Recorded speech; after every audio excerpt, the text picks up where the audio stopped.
Assalamualaikum warahmatullahi wabarakatuh. Halo teman-teman, kami dari kelompok 7 akan mempresentasikan materi tentang portofolio optimal dengan metode model indeks tunggal.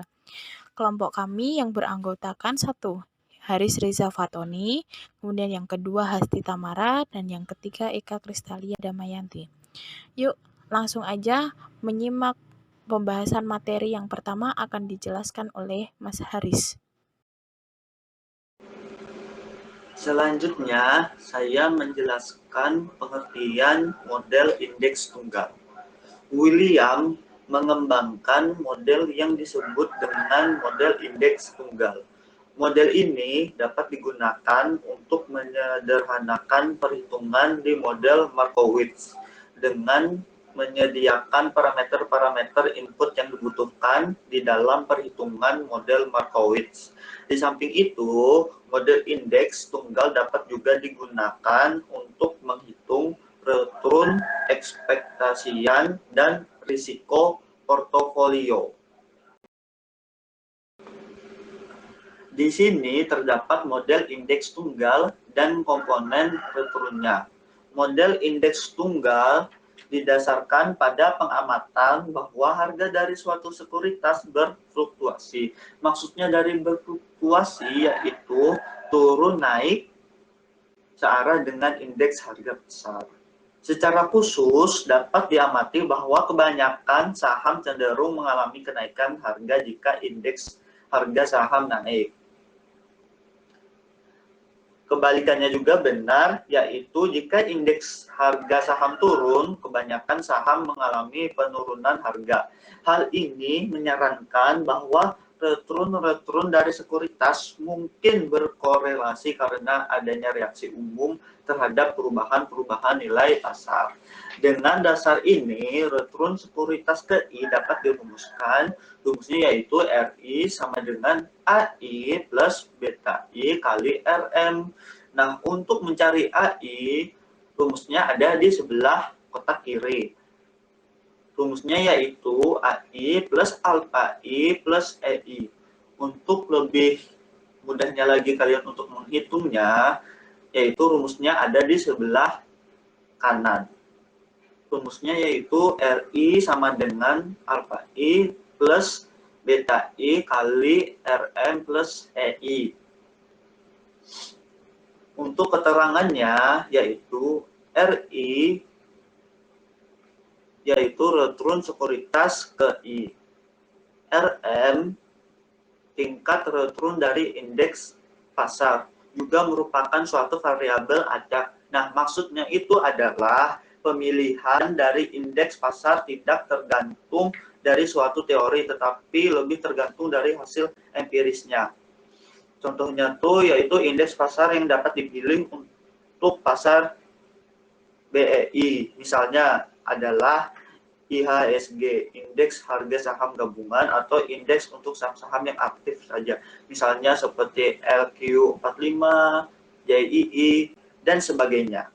Jika digunakan IHSG, maka return pasar untuk waktu PT dapat dihitung sebesar RM sama dengan IHSG nilai sekarang dikurangi IHSG nilai sebelumnya dibagi IHSG nilai sebelumnya.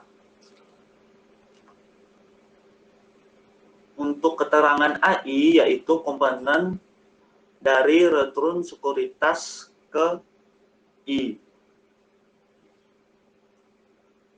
Selanjutnya beta I yaitu beta yang merupakan koefisien yang mengukur perubahan RI akibat dari perubahan RF. Alpha I yaitu nilai ekspektasian dari return pasar yang independen terhadap return pasar.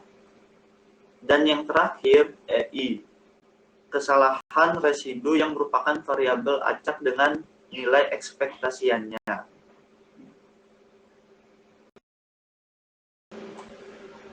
Model indeks tunggal membagi return dari suatu sekuritas ke dalam dua komponen, yaitu sebagai berikut. Yang pertama, komponen return yang unik diwakili oleh oleh alfa I yang independen terhadap return pasar. Yang kedua, komponen return yang berhubungan dengan return pasar yang diawali oleh beta I kali Rm. Model indeks tunggal dapat dinyatakan dalam return ekspektasian, yaitu rumusnya ERI sama dengan alfa I plus beta I kali ERM. Contoh soalnya, diketahui return ekspektasian dari indeks pasar adalah 20%. Bagian dari return ekspektasian suatu sekuritas yang independen terhadap pasar alfa I adalah 4% dan beta I sebesar 0,75. Model indeks tunggal mengestimasi besarnya return ekspektasiannya untuk sekuritas ini sebesar RI sama dengan 4% plus 0,75 dikali 20%. Jadi hasilnya yaitu sama dengan 19%.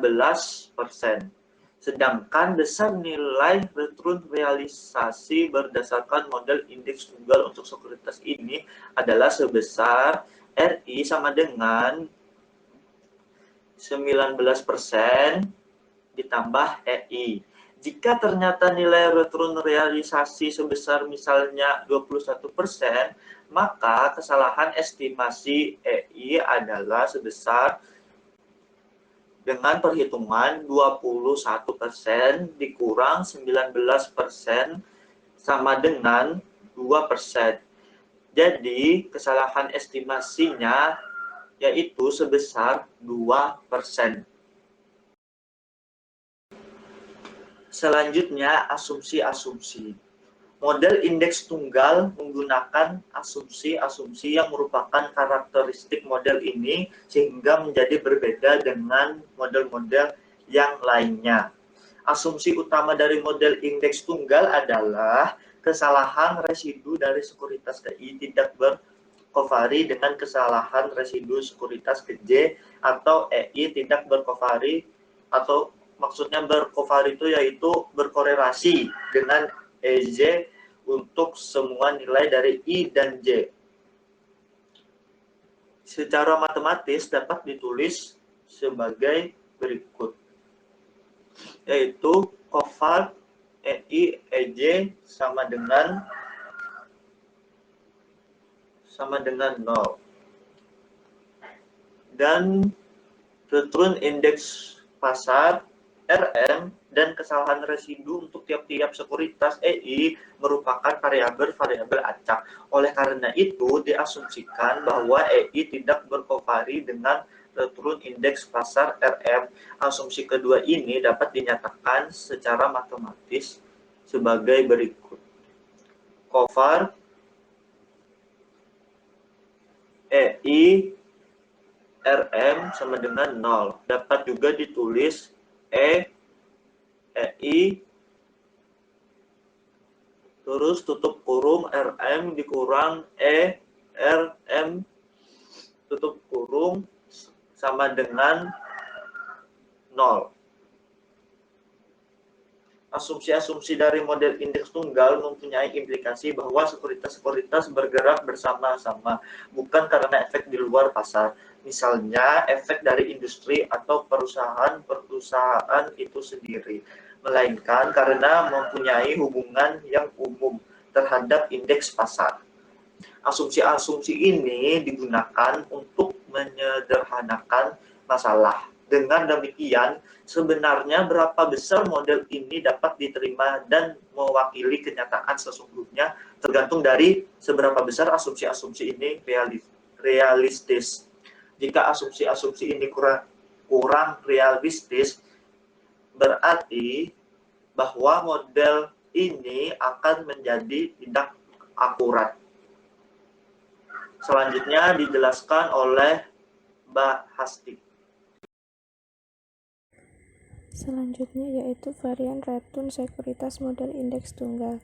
Rumus varian return sekuritas berdasarkan model indeks tunggal adalah sebagai berikut. Sigma I sama dengan beta I kali sigma M plus sigma EI kuadrat.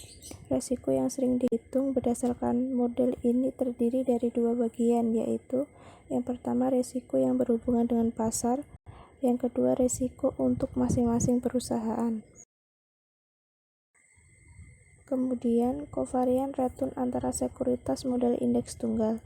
Berdasarkan asumsi-asumsi yang digunakan, tiga bagian terakhir dari persamaan tersebut adalah sama dengan 0, maka kovarian return menjadi sigma IJ sama dengan beta I dikali beta J dikali sigma M kuadrat. Dua buah sekuritas A dan B masing-masing mempunyai beta, yaitu beta A sama dengan 1,7 dan beta B sama dengan 1,3. Varian return dari indeks pasar diketahui sebesar 0,0026, maka kovarian antara sekuritas A dan B adalah sebesar sigma IJ sama dengan beta I kali beta J kali sigma M kuadrat sama dengan 1,7 dikali 1,3 dikali 0,00026 sama dengan 0,0057.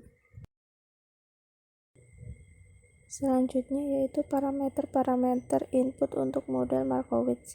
Model indeks tunggal dapat digunakan untuk menghitung return ekspektasian, varian dari sekuritas, dan kovarian antara sekuritas yang merupakan parameter-parameter input untuk analisis portofolio menggunakan model Markowitz. Selanjutnya yaitu analisis portofolio menggunakan model indeks tunggal. Analisis portofolio terkait dengan perhitungan return ekspektasian portofolio dan risiko portofolio, yaitu return ekspektasian portofolio.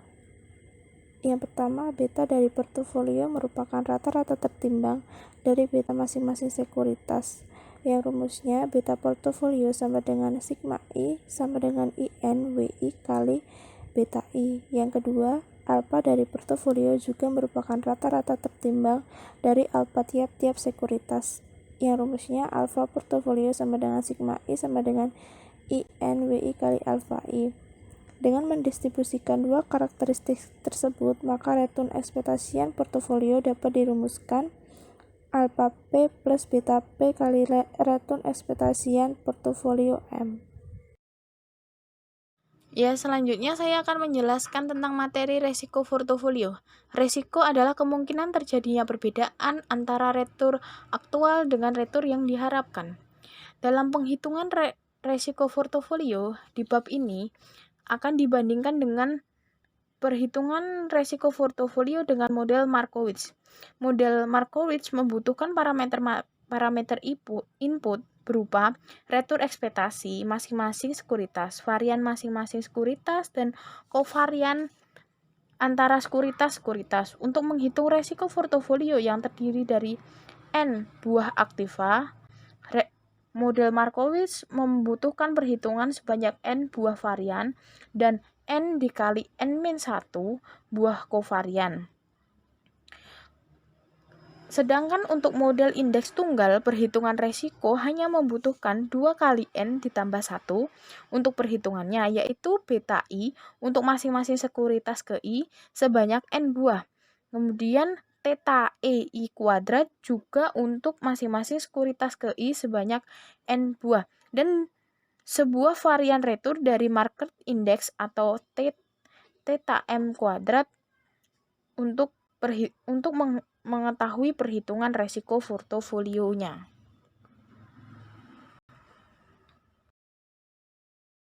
Ya, selanjutnya ada contoh dari perhitungan resiko portofolio dari kedua model dengan jumlah parameter yang dihitung. Itu ada dalam tabel sekitar 10.000 jumlah sekuritasnya. Kemudian ada model Markowitz dan model indeks tunggal. Bila jumlah sekuritasnya 1, berarti jumlah parameter dalam model Markowitz yaitu 1. Kemudian model indeks tunggal itu ada 3. Kemudian dengan jumlah sekuritas 2, model Markowitz itu ada 3. Kemudian model indeks tunggalnya itu ada 5 untuk jumlah parameternya, dan sampai selanjutnya sampai 10.000 sekuritas. Sehingga dapat disimpulkan bahwa semakin banyak sekuritas dalam portofolio, maka nilai resiko yang tidak sistematik akan semakin kecil nilainya dan akan kembali 0 jika jumlah sekuritas semakin besar. Resiko portofolio yang terdiverifikasi dengan baik hanya terdiri dari unsur sistematiknya saja. Materi selanjutnya yaitu model pasar. Model pasar atau market model merupakan bentuk dari model indeks tunggal dengan batasan yang lebih sedikit. Model pasar bentuknya sama dengan model indeks tunggal. Perbedaannya terletak pada asumsinya. Di model indeks tunggal, diasumsikan bahwa kesalahan residu masing-masing sekuritas tidak berkovarian dengan yang lainnya. Tapi di model pasar, asumsi ini tidak digunakan atau kesalahan residu masing-masing sekuritas dapat berkorelasi. Kenyataannya bahwa sekuritas berkovarian atau berkorelasi satu dengan yang lainnya membuat model pasar lebih realistis. Model pasar ini banyak digunakan oleh peneliti-peneliti pasar modal untuk menghitung abnormal return. Model pasar yang sama dengan model indeks tunggal mempunyai return dan return ekspektasi sebagai berikut. Yang pertama, RI sama dengan alfa I ditambah beta I dikali RM ditambah konstanta I, dan ERI sama dengan alfa I ditambah beta I dikali ERM. Materi selanjutnya yaitu tentang portofolio optimal berdasarkan model indeks tunggal. Perhitungan untuk menentukan portofolio optimal akan sangat dimudahkan jika hanya didasarkan pada sebuah angka yang dapat menentukan apakah suatu sekuritas dapat dimasukkan ke dalam portofolio optimal tersebut. Angka tersebut adalah rasio antara akses return dengan beta, dan rasio ini dirumuskan pada ERBI atau akses return beta sekuritas ke I, kemudian ERI return ekspektasi berdasarkan model indeks tunggal untuk sekuritas ke I, kemudian RBR return aktiva bebas resiko, kemudian beta I beta sekuritas ke I. Portofolio yang optimal akan berisi dengan aktiva-aktiva yang mempunyai nilai resiko ERB yang tinggi. Aktiva-aktiva dengan rasio ERB yang rendah tidak akan dimasukkan ke dalam portofolio optimal.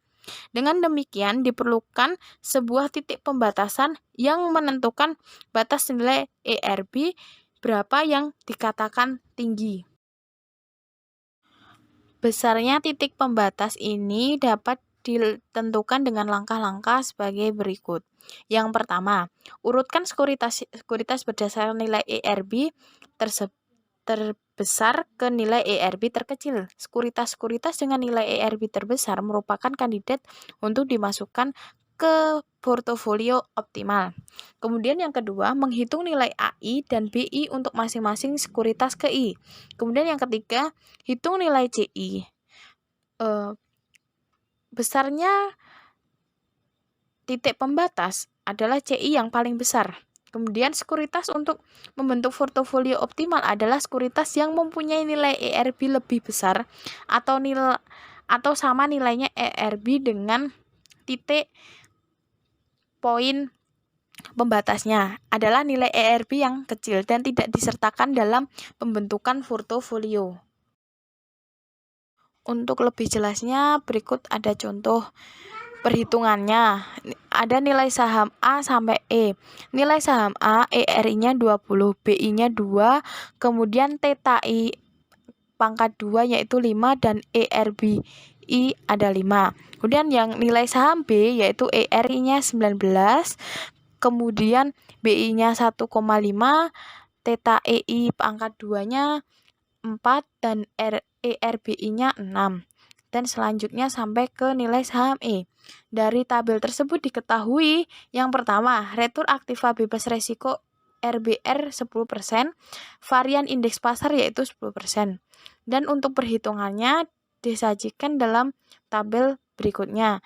Kenapa ini nama sahamnya tidak urut? Karena saya mengurutkan dari yang terbesar nilai ERBI-nya. Dari nilai saham D yaitu 8,677, saham C 8,5, saham E 8,33, saham B 6, dan saham A ERB-nya yaitu 5.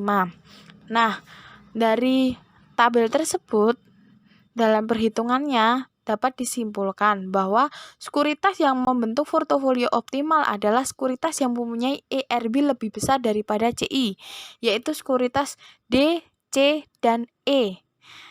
Kan dapat dilihat dari tabel itu, nama saham D itu ERB-nya 8,677 lebih besar dari CI-nya. CI-nya yaitu 7,091. Kemudian C yaitu ERB-nya 8,5 sedangkan CI-nya 7,787. Kemudian saham ERB-nya 8,33 sedangkan CI-nya 8,114 sehingga dari ketiga saham tersebut dapat dimasukkan ke dalam portofolio optimal. Sekian presentasi dari kelompok kami. Bila ada yang ingin ditanyakan, silahkan tanyakan di room chat Google Classroom. Terima kasih. Wassalamualaikum warahmatullahi wabarakatuh.